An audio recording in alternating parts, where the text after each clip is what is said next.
प्रजातन्त्रवादी र राजवादी बीच बढ्दै द्वन्द, आन्दोलन चर्काउन राप्रपालाई पूर्व राजाको ब्याक सपोर्ट। रवि लामेछाने र उपेन्द्र यादवको विचित्र चाला, आफै मन्त्री बन्न पाए दल सरकारभित्र नत्र बाहिर। सत्तारूढ 10 दलीय गठबन्धनमा माधव कुमार नेपालको गुनासो, काङ्ग्रेसको आफ्नै रणनीति।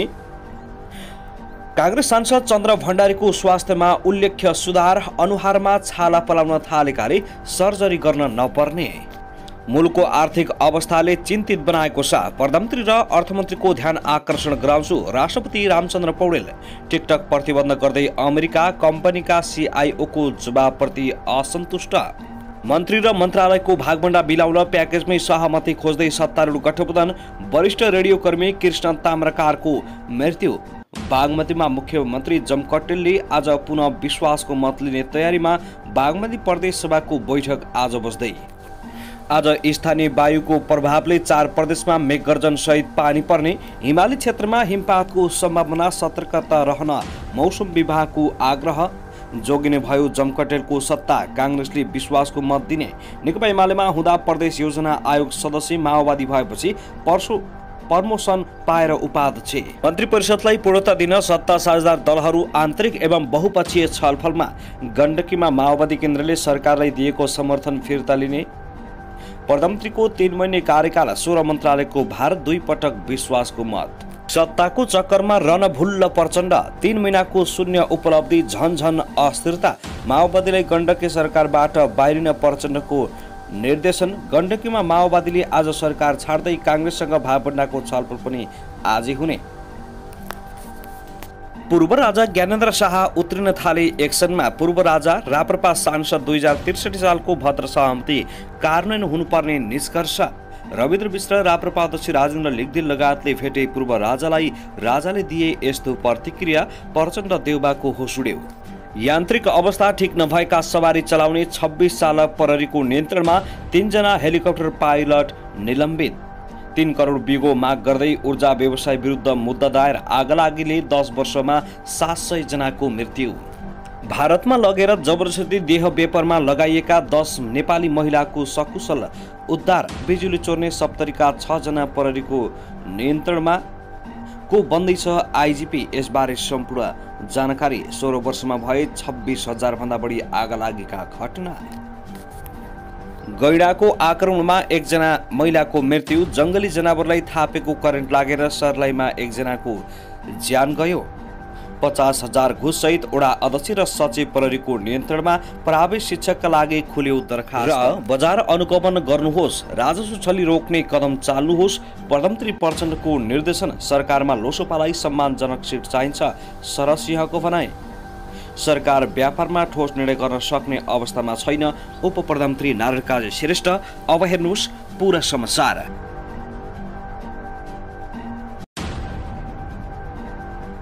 दर्शकबिन नमस्कार, युट्युब च्यानल नेपाली खबर मिडियामा तपाईहरूलाई हार्दिक स्वागत छ। यदि हाम्रो च्यानललाई अहिलेसम्म सब्स्क्राइब गर्नुभएको छैन भने सब्स्क्राइब गरी नजिक रहेको बेल आइकन दबाई हामीसँग जोडिनुहोला।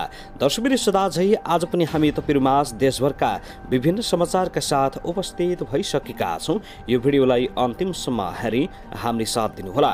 दर्शकबिन हाम्रो मेहनतको लागि एउटा सानो लाइक गर्न भने नभुल्नुहोला। कहाँदेखि हेर्दै हुनुहुन्छ, के भन्न चाहनुहुन्छ, तपाईको मनमा लागेको प्रतिक्रिया कमेन्ट बक्समा छोड्न नभुल्नुहोला। के तपाईँ हाम्रो च्यानलमा नियमित श्रोता हुनुहुन्छ?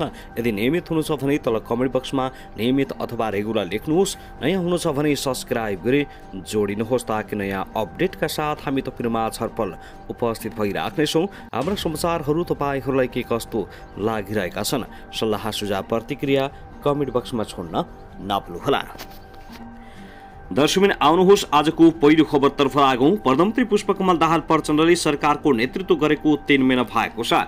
पुस 10 मा नेकपा एमालेको समर्थनमा प्रधानमन्त्री बनेका माओवादी केन्द्रका अध्यक्ष प्रचण्डले पुस 26 र चैत्र 6 मा गरी 2 पटक प्रतिनिधि सभाबाट विश्वासको मत लिएका छन्। 3 महिनामा प्रधानमन्त्री प्रचण्डले 6 पटक मन्त्री परिषद विस्तार गरेका छन्, तर मन्त्री परिषद अहिले 7 सदस्यीय मात्रै छ। 16 वटा मन्त्रालय प्रधानमन्त्री आफैसँग छन्। उनले पुस 11 मा 8 सदस्यीय मन्त्रीमण्डल विस्तार गरेका गरेका थिए। राष्ट्रिय स्वतन्त्र पार्टीका सभापति रवि लामिछाने नागरिकता विवादमा माघ 13 गते पदमुक्त भए। उनको मन्त्रालय प्रधानमन्त्री आफैले राखे। माघ 22 मा राष्ट्रपाका 3 मन्त्रीले राजीनामा दिए। उनले श्रम शिक्षा मन्त्रालय आफ्नै मातहतमा राखे। त्यसपछि फागुन 13 मा राप्रपाले आफूले सरकारलाई दिएको समर्थन फिर्ता लिएसँगै सरकारबाट बाहिरिएको थियो। उनले राप्रपाको भागमा परेका मन्त्रालय पनि आफैसँग राखेका छन्। फागुन 15 मा नेकपा एमाले समर्थन फिर्ता लिँदै सरकारबाट बाहिरिएपछि प्रचण्डको भागमा 16 वटा मन्त्रालय छ। सत्ता समीकरण बदलेर पुरानै गठबन्धन बिउताएको कांग्रेसले राष्ट्रपति हात पारेको छ। प्रधानमन्त्री प्रचण्डले एमालेलाई सभामुखमा समर्थन गरे भने राष्ट्रपतिमा कांग्रेसलाई समर्थन। चैत्र 10 गते भित्र मन्त्रीपरिषद विस्तार गर्ने तयारी भइरहँदा भागभण्डा नमिल्दा अनेल बढेको छ। प्रधानमन्त्री प्रचण्डलाई गठबन्धन दलको माग पूरा गर्न सकस परिरहेको छ। पुस 10 मा नेकपा एमालेका अध्यक्ष केपी शर्मा ओलीको चेपोमा परे त अहिले कांग्रेसको दबावमा परेका छन् प्रचण्ड। कांग्रेसभित्रै मन्त्री बन्नेहरूको आकांक्षीको ताँती लागेपछि सभापति शेरबहादुर देउवाले बिहीबार प्रधानमन्त्री प्रचण्डसँग 1-to-1 छलफल गरेका छन्। देउवालाई शेखर कोइराला पछिको माग सम्बोधन गरेर गठबन्धन कायम राख्ने चुनौती देखिएको छ। देउवाइतरका महामन्त्री गगन थापाले सरकारमा नजाँदै प्रधानमन्त्री प्रचण्डलाई चुनौती दिन थालेका छन्। सामुदायिक रेडियो प्रसारक संघको कार्यक्रममा गगन थापाले नागरिक तर्साउने काम नगर्न प्रधानमन्त्रीलाई ठाडो चेतावनी दिएका हुन्। दर्शकवृन्द, त्यसैगरी आउनुहोस् अब अर्को खबरतर्फ लागौं। मानव तस्करीको शिकार भई जबरजस्ती देह व्यापारमा लगाइएका 10 महिलाको उद्धार गरिएको छ। बिहीबार भारतको राजधानी दिल्लीको किशनगढ क्षेत्रमा फ्ल्याटमा राखेर यौन धन्दामा लगाइएका नेपालका विभिन्न जिल्लाका 10 जना किशोरी तथा महिलालाई उद्धार गरिएको हो। उनीहरूलाई नेपाल प्रहरी मानव बेचबिखन विरुद्धको अनुसन्धान ब्युरो, नेपाली राजदूतावास, केन इन्डिया शक्ति समूह र दिल्ली पुलिसको संयुक्त कारबाहीमा उद्धार गरिएको छ। यसलाई मिसन फ्ल्याट नामक अभियान चलाएर ती महिलालाई उद्धार गरी मानव बेचबिखन विरुद्धको अनुसन्धान ब्युरोलाई बुझाइएको छ। उद्धार गरिएका महिलाको उमेर 15, 16, 17, 18, 20 र 25 रहेको छ। उनीहरू नुवाकोट, काठमाडौँ, कास्की, खोटाङ लगायतका जिल्लाका रहेको बताइएको छ। उद्धार गरिएकी मध्ये एक महिलाले आफूलाई राम्रो जागिर छ भन्दै दिल्ली पुर्याएको र त्यहाँ पुगेपछि जबरजस्ती यौन धन्दामा लाग्नु परेको बताएका छन्।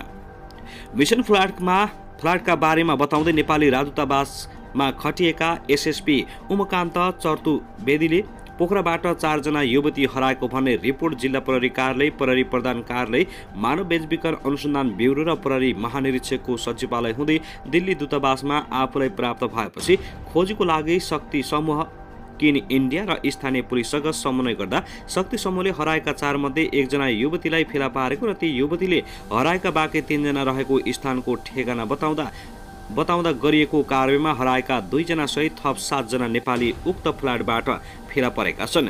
केन इन्डियाका प्रमुख नवीन जोशीका अनुसार युवतीले दिएको सूचनाका आधारमा उनीहरूलाई राखिएको फ्ल्याटमा कोही नभेटिएपछि अन्य फ्ल्याटमा छापा हान्नु परेको र 48 घण्टाको निरन्तरताको खोजीपछि महिलाको उद्धार गर्न सकिएको बताए। प्राथमिक अनुसन्धानमा खुलेको जानकारी अनुसार नेपालमा रहेका उसका सहयोगीले भारतमा राम्रो तलब, राम्रो काम दिने बहानमा नेपाली महिलालाई दिल्ली पुर्याउने गरेको र टीकाराम भण्डारी र उनकी श्रीमती टीका ओलीले उनीहरूलाई दिल्लीमा फ्ल्याटमा राखेर यौन धन्दा गराउने गरेको खुलेको छ।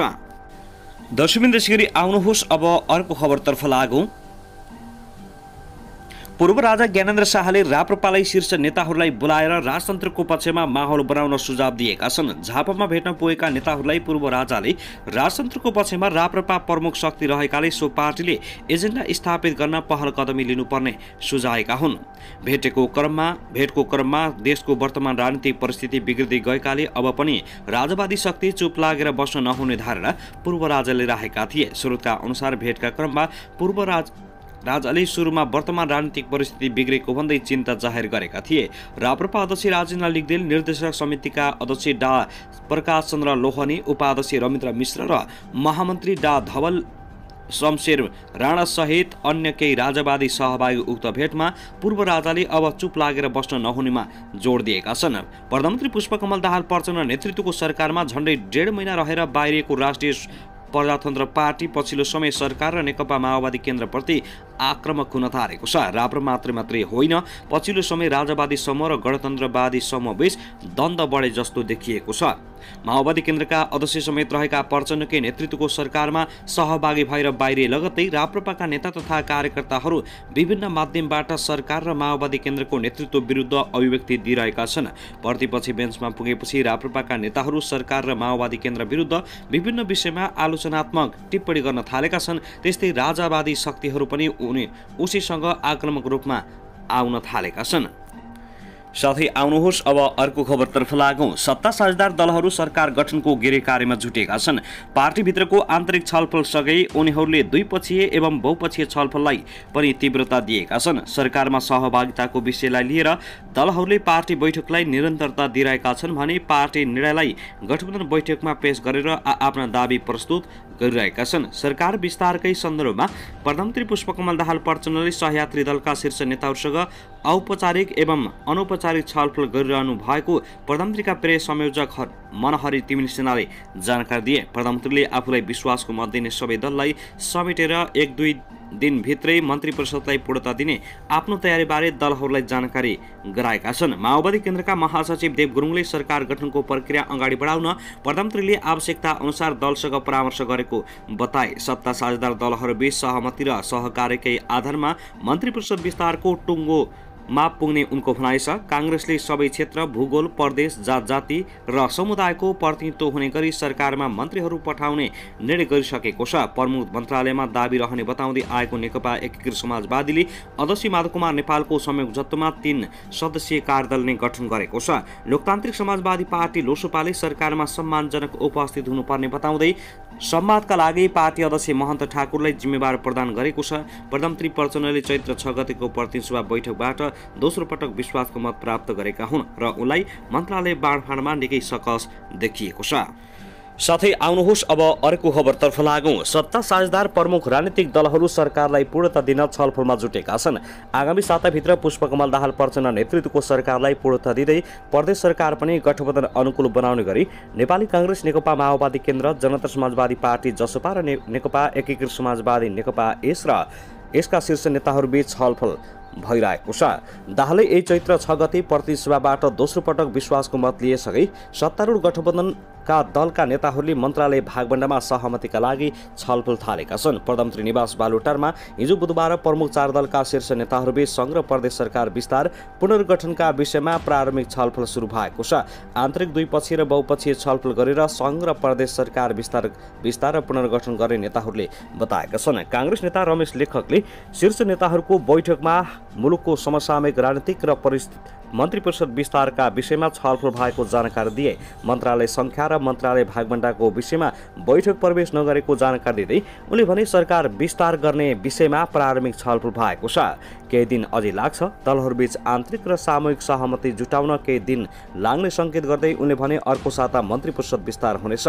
सबै प्रदेश सरकारहरू गठबन्धन अनुकूल बनाउँदै जाने कुरा भएको उनले बताएका छन्। हामी सहमतिमा अगाडि बढ्छौं। बैठकमा प्रतिनिधि सभामा सबैभन्दा ठूलो दल नेपाली काङ्ग्रेसले 10, नेकपा एकीकृत समाजवादीले 3 मन्त्रालय दाबी गरेको स्रोतले बताएको छ। नेकपा एकीकृत समाजवादीले गृहसहित 3 मन्त्रालय दाबी गरेको छ, तर सरकारको नेतृत्वमा माओवादी केन्द्र गृह मन्त्रालय अन्य दललाई दिने पक्षमा नरहेको निकट स्रोतले बताउने गरेको छ। प्रधानमन्त्री तथा मन्त्री परिषद कार्यालय सहित 5 मन्त्रालय आफूलाई राखेर गठबन्धनमा रहेका अन्य दललाई सरकारमा सहभागी गराउन माओवादी तयार देखिएको छ। नेपाली काङ्ग्रेस कम्तीमा पनि 8 मन्त्रालय लिएर नेकपा एस र जसपालाई 2-2 मन्त्रालय दिन सकारात्मक देखिएको छ। लोकतान्त्रिक समाजवादी पार्टी लोसपा, जनमत पार्टी, नागरिक उन्मुक्ति पार्टी, नेपाल समाजवादी पार्टीलाई पनि एक मन्त्रालय सहित सरकारमा सहभागी गराउने गृह कार्य भइरहेको छ। प्रभु शाहको आम जनता पार्टीलाई पनि 1 मन्त्रालय दिने तयारी रहेको छ।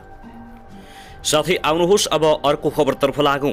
सत्तारूढ गठबन्धनभित्र उपगठबन्धन बनाउन सत्तारूढ दल नै सक्रिय भएका छन्। सरकारको नेतृत्व गरिरहेको नेकपा माओवादी केन्द्र, नेकपा एकीकृत समाजवादी र जनता समाजवादी पार्टी नेकपा एस बीच मोर्चाबन्दी गर्न नेताहरू संवादमा जुटेका हुन्।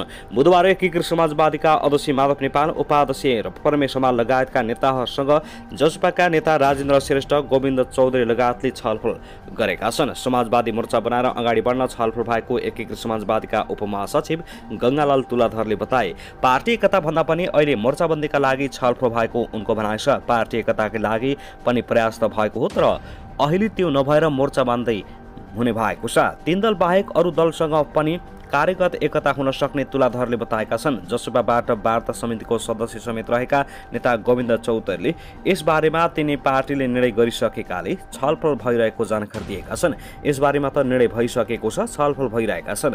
कार्यगत रूपमा एक ठाउँमा रहने भनेर मोर्चा बनाइएको हो। दर्शक आउनुहोस् त्यसैगरी अर्को खबरतर्फ लागौं।